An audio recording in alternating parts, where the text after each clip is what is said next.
بسم اللہ الرحمن الرحیم۔ السلام علیکم۔ Tariq Javed Khokhar advocate law for you channel کے ساتھ تو ابھی بات کرتے ہیں جی اہم ڈیولپمنٹ کے حوالے سے۔ ڈیولپمنٹ تھی وہ تو یہ ہے کہ جس طرح سے آج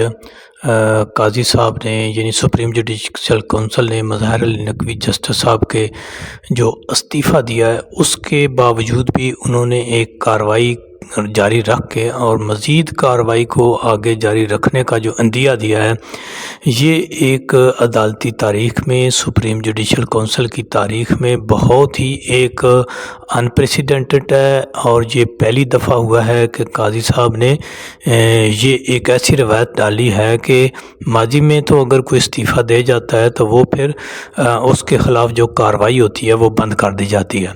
تو ایک طرف تو میرا بھی ویو یہ تھا کہ مظاہر علی نقوی صاحب کو ریزائن نہیں کرنا چاہیے تھا، انہیں اپنے خلاف لگائے گئے الزامات کو جو ہے وہ منطقی انجام تک پہنچانا چاہیے تھا، اور یہ اگر فرض کیا جی ان کو اس سپریم جوڈیشل کونسل کی طرف سے ان کے خلاف بھی آبزرویشن آتی اور پھر ان کو ریموو کیا جاتا تو بھی یہ سہرا بھی اس قاضی کی جو سپریم کورٹ ہے اس کے ماتھے پر وہ آ جاتا، لیکن بظاہر تو لگتا ہے کہ وہ انڈر پریشر تھے، لیکن دوسری طرف اگر دیکھا جائے تو اگر وہ جو یہاں پر اگر ان کے خلاف جو ریفرنس ہے یہ ختم بھی ہو جاتا، یعنی سپریم جوڈیشل ان کے خلاف کارروائی ختم بھی کر دیتی، تو پھر بھی اس سے یعنی ان کے ذہن میں جو ایک چیز آ گئی ہے یعنی بائسنس آ گئی ہے، یہ لے کر ان کو چاہیے تھا کہ اس کے بعد بھی ان کو ریزائن کر جانا چاہیے تھا، تاکہ جس طرح سے قاضی صاحب ہیں کہ یہ اس ریفرنس سے نکل کر آپ ایک چیف جسٹس کے عہدے پر آ گئے، لیکن اس کے باوجود اس ریفرنس کو لے کر آج جو وہ عدالت کا اور آئین اور قانون کے بارے میں جس طرح سے بالخصوص باعث ہو کر پی ٹی آئی کے ساتھ جو ان کا جو رویہ ہے اس کو دیکھا جائے تو میرا خیال ہے کہ اگر قاضی صاحب بھی اس ریفرنس سے نکل گئے تھے تو پھر بھی ان کو ریزائن کرنا چاہیے تھا، کیونکہ اس طرح سے ایک متعصب ذہن کے ساتھ اگر کوئی جسٹس بیٹھتا ہے اپنی عدالت میں تو یہ ایک اسی طرح اس کا پھر نتائج بھی نکلتے ہیں جس طرح آج کل نکل رہے ہیں۔ دوسری طرف جو سپریم جوڈیشل کونسل کے کچھ ممبران کے ریمارکس بھی آئے ہیں کہ اگر وہ یہ سمجھتے ہیں کہ مظاہر علی نقوی نے جو ان کے خلاف الزامات لگائے ہیں وہ ان کو ناگوار گزرے ہیں، اور اس کی بنیاد پر میں سمجھتا ہوں کہ اگر کسی عدالت کو کسی جج کو کسی بھی اس کے سامنے پیش ہونے والے ملزم یا مدعی کے ریمارکس یا وکیل کے ریمارکس ان کو ناگوار گزرتے ہیں تو اس کو اس کیس سے نکل جانا چاہیے۔ کیوں کہ وہ کوئی بھی جج اور کوئی بھی عدالت جب اپنے مائنڈ میں اس کے یہ آ جائے کہ میرے خلاف کوئی بات ہوئی ہے یا اس کو وہ پارٹی سمجھنے لگ جائے تو پھر وہ انصاف کے تقاضے پورے نہیں کر سکتا۔ تو اس طرح سے میری رائے میں اگر وہ جسٹس صاحبان یا ممبران سمجھتے ہیں کہ ان کے خلاف جو مظاہر علی نقوی نے استعفیٰ دیا ہے تو ان کے خلاف الزامات لگائیں، اگر اس سے وہ اپنے آپ کو باعث سمجھتے ہیں وہ تو ان کو جو بھی یہ سمجھتا ہے جس نے اس چیز کو مائنڈ کیا ہے وہ پھر میرا خیال ہے کہ اس عدالت میں بیٹھنے کا آئینی قانونی اور اخلاقی جواز نہیں رکھتا۔ دوسری طرف نون لیگ جو ہے ان کو یعنی پی ٹی آئی کے اوپر تو جبر و ظلم تشدد کا جو نظام ہے وہ جاری ہے، پی ٹی آئی کے لیے تو ابھی تک کوئی رعایت نہیں آئی، لیکن یعنی عدالتیں اگر کوئی ریلیف دیتی بھی ہیں تو انتظامیہ اور حکومت وہ ریلیف پی ٹی آئی کو دینے کو تیار نہیں ہے۔ پہلی بات تو یہ ہے کہ عدالتیں ہی سوائے پشاور ہائی کورٹ کے باقی عدالتوں سے گنا چنا ہی ریلیف مل رہا ہے، تو انتظامیہ اور حکومت وہ بھی دینے کو تیار نہیں ہے، تو اس کو لے کر کے یہ ایک بڑی تشویش ہے۔ کچھ ایک پی ٹی آئی کے اہم رکن کے اوپر اتنا تشدد کیا گیا ہے کہ وہ اب آئی سی یو میں ہے، ایک ممبر جو ٹکٹ ہولڈر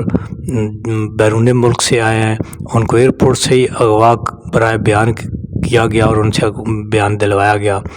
تو یہ معاملہ ابھی تھما نہیں ہے۔ دوسری طرف نون لیگ کو دیکھیں تو وہ ان کی پریشانیاں نہیں، میں تو بلکہ یہ سمجھتا ہوں کہ یہ ان کی چالیں ہیں جو ایک بار پھر وہ کبھی ادھر سے چلتے ہیں، کبھی ادھر سے چلتے ہیں، کبھی وہ پرو اسٹیبلشمنٹ کا اپنا بیانیہ بناتے ہیں، کبھی ووٹ کو عزت دو کا بیانیہ۔ لیکن وہ میں کہتا ہوں کہ عمران خان نے، پی ٹی آئی نے ابھی تو سب کی دکانیں بند کی ہوئی ہیں۔ ابھی عوام کے اندر کسی کی دکان چلنے والی نہیں ہے۔ ابھی تو یہ اپنی دکانیں نہیں بنائیں گے کوئی۔ ابھی نون لیگ کے اس نے کچھ مورے چھوڑے ہوتے ہیں، یہ پرانے مورے ہیں ان کے۔ کبھی وہ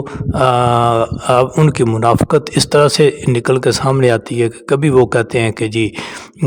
پرو اسٹیبلشمنٹ، کبھی ووٹ کو عزت دو، کبھی وہ اسٹیبلشمنٹ کے اوپر حملہ آور ہوتے ہیں، کبھی وہ عدلیہ کے اوپر حملہ آور ہوتے ہیں۔ اور ایسے یہ 72 سالہ سیاسی بابے جس کے منہ سے اگر یہ سنیں گی عوام، یہ سنیں گے آپ کہ جی عدالت کا اگر شیشہ ایک ٹوٹ گیا تو اس میں کون سی توہین ہوگی جو انہوں نے عدالت کے اوپر حملہ کیا تھا۔ اور پھر یہ کہتے ہیں ان کے جو چھوٹے مورے ہیں وہ ان کا نظریہ یہ بن چکا ہوا ہے، یہ کہتے ہیں کہ جی یہ کوئی 1 کروڑ 2 کروڑ کی کرپشن کر رہی تو یہ کیا کرپشن ہوئی۔ پھر ان کے جو ابھی دیکھیں اعلی شریف کی دوسری نسل اسکول کے بچوں کو جا کر یہ لیکچر دیتی ہے کہ جی بیٹا کرپشن ہوتی ہے۔ جس طرح حمزہ شہباز نے ایک اسکول کی کلاسوں میں جا کر کہا کہ کرپشن ہوتی ہے، کرپشن کا کوئی پرابلم نہیں ہے۔ دوسری طرف عمران خان ہے، وہ کہتا ہے کرپشن نہیں اچھی، کرپشن کرو گے ملک تباہ ہوگا، آئین تباہ ہوئے گا اور آنے والی نسلیں تباہ ہوئیں گی۔ یہ چیز ان کو پسند نہیں ہے۔ پورا سسٹم جو کرپٹ سسٹم ہے، جو اس چیز کا عادی بن چکا ہوا ہے، جس کی جو نس میں یہ کرپشن اور یہ سب کچھ سما چکا ہے، وہ اس کو چھوڑنے کو تیار نہیں ہے، کیونکہ انہوں نے جو مال بنایا ہوا ہے، جو جائیدادیں بنائی ہوئی ہے، جو بیرون ملک اپنے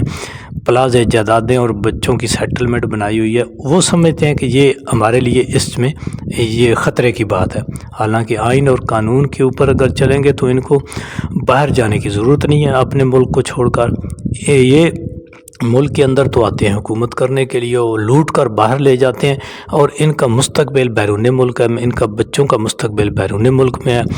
تو پی ٹی آئی نے جس طرح سے کہ اعلان کیا ہے کہ جی وہ آج رات کو ہی یعنی 11 بجے تک اپنے جو ہیں ٹکٹ وہ فائنل کر لیں گے، وہ بھی دیکھیں گے کہ کیا کیا فائنل ہوتے ہیں، اب جب کہ ابھی تک تو ان کا ٹکٹ ہے ہی کوئی نہیں۔ دوسرا عمران خان صاحب نے جیل کے حوالے سے جو ہے، جیل سے آج پھر جو گفتگو کی ہے، اس نے ایک تو اپنے اوپر لگے ہوئے الزامات، جس طرح یہ ایک لفافہ صحافی نے الزامات لگایا تھا کہ جیل سے عمران خان صاحب عدالت میں روتے ہوئے پیش ہوئے، تو اس کے اوپر بھی انہوں نے جواب دیا ہے اور بڑا تگڑا جواب دیا ہے۔ دوسرا ٹکٹوں کے حوالے سے انہوں نے کہا ہے کہ ابھی ہماری فرسٹ ایئر سیکنڈ ایئر بھی ختم کر دی گئی ہے قیادت، اور تیسری انڈر 16 ٹیم ہماری کھیل رہی ہے، تو انشاءاللہ اس کی بھی جیت ہوگی۔ اور پھر انہوں نے جو بھی اسٹیبلشمنٹ کے ان کے ساتھ معاملات تھے سابق آرمی چیف کو لے کر، اس کے اوپر بھی انہوں نے بات کھل کے، اور پھر ایک دفعہ انہوں نے اپنے عزم کا اظہار کیا کہ وہ آئین اور قانون اور جو عوام کے لیے ہے وہ اپنی جو کوشش ہے وہ جاری رکھیں گے، بلکہ انہوں نے تو یہاں تک کہا ہے کہ وہ آئین قانون اور عوام کے لیے اپنی جان تک بھی دینے کو تیار ہے۔ تو عوام سے انہوں نے بھی اپیل کی ہے کہ وہ مستقل مزاج رہیں اور 8 فروری کو نکلیں اور الیکشن میں جو ہے وہ پی ٹی آئی کو ووٹ کریں۔ لیکن جیسے ہی بلے کا نشان آیا ہے تو یہ سارا جو پی ڈی ایم کا مجموعہ ہے یہ پریشان ہو گیا اور سمیت الیکشن کمیشن یہ اور باقی اداروں جو کہ گو سلو کا انہوں نے مظاہرہ کیا ہوا ہے الیکشن کے حوالے سے، جب اس کے ایک ورڈکٹ آتا ہے تو پھر یعنی ایک جواز بنا کے لاہور ہائی کورٹ کے انہوں نے تمام معرض کو کام کرنے سے روک دیا تھا اور سپریم کورٹ کو کہا تھا کہ جی ہمیں اس فیصلے کی وجہ سے الیکشن کو روک دیا ہے۔ تو دوسری طرف جو ہے وہ اب پشاور ہائی کورٹ کا حکم آ جانے کے باوجود ابھی تک انہوں نے بلے کے نشان کو بحال نہیں کیا۔ تو دیکھتے ہیں جی نیکسٹ کیا ڈیولپمنٹ ہوتی ہے۔